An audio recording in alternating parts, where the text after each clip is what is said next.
Kars adalah jenis bentangan alam yang lapisan batuan dasarnya telah terlalu dan membentuk lubang pembangunan, sungai yang tenggelam, gua, mata air, dan fitur karakteristik lainnya.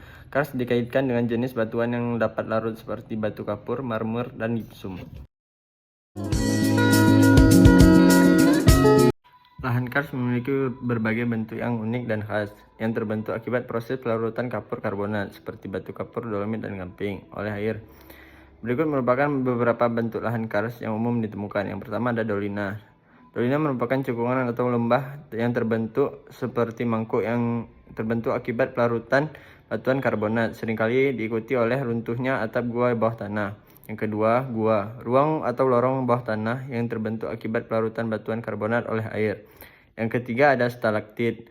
Struktur yang terbentuk menurun yang menggantung dari langit-langit gua, terbentuk dari pengendapan kalsium karbonat yang dihasilkan oleh air yang mengandung mineral tersebut. Yang keempat ada stalagmit, yaitu struktur yang tumbuh dari dasar gua, berlawanan dengan stalaktit. Stalagmit terbentuk ketika air yang mengandung kalsium karbonat menetes ke tanah dan mengendapkan mineral saat air menguap. Yang kelima ada puncak kars. Puncak kars atau menara yaitu puncak batu yang menjulang tinggi yang terbentuk ketika pelarutan batuan karbonat mengikis bagian-bagian batuan yang lebih lemah, meninggalkan puncak yang lebih keras. Yang keenam ada lembah kars. Lembah kars yaitu lembah yang terbentuk dari proses pelarutan dan erosi yang lebih besar di kawasan kars. Yang ketujuh ada sumur kars, yaitu cekungan berbentuk seperti lubang besar yang terbentuk akibat pelarutan di bawah permukaan tanah. Yang ke-8 ada teras kars, yaitu formasi bertingkat yang terjadi akibat pelarutan batuan yang berlangsung bertahap membentuk serangkaian lapisan atau tingkat yang lebih rendah di sepanjang lereng bukit atau pegunungan kars. Lahan kars memiliki berbagai bentuk yang unik dan khas, yang terbentuk akibat proses pelarutan kapur karbonat, seperti batu kapur, dolomit, dan gamping, oleh air. Berikut merupakan beberapa bentuk lahan kars yang umum ditemukan. Yang pertama ada dolina. Dolina merupakan cekungan atau lembah yang terbentuk seperti mangkuk yang terbentuk akibat pelarutan batuan karbonat, seringkali diikuti oleh runtuhnya atap gua bawah tanah. Yang kedua, gua, ruang atau lorong bawah tanah yang terbentuk akibat pelarutan batuan karbonat oleh air. Yang ketiga ada stalaktit.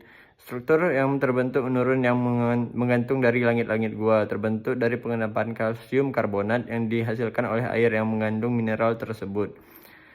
Yang keempat ada stalagmit, yaitu struktur yang tumbuh dari dasar gua, berlawanan dengan stalaktit.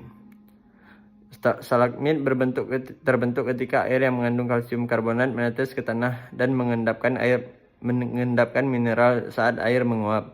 Yang kelima ada puncak kars.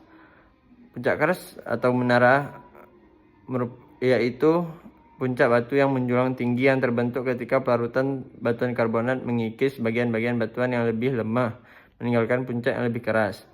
Yang keenam ada lembah kars. Lembah kars yaitu lembah yang terbentuk dari proses pelarutan dan erosi yang lebih besar di kawasan kars. Yang ketujuh ada sumur kars, yaitu cekungan berbentuk seperti lubang besar yang terbentuk akibat pelarutan di bawah permukaan tanah. Yang ke-8 ada teras kars, yaitu formasi bertingkat yang terjadi akibat pelarutan batuan yang berlangsung bertahap membentuk serangkaian lapisan atau tingkat yang lebih rendah di sepanjang lereng bukit atau pegunungan kars.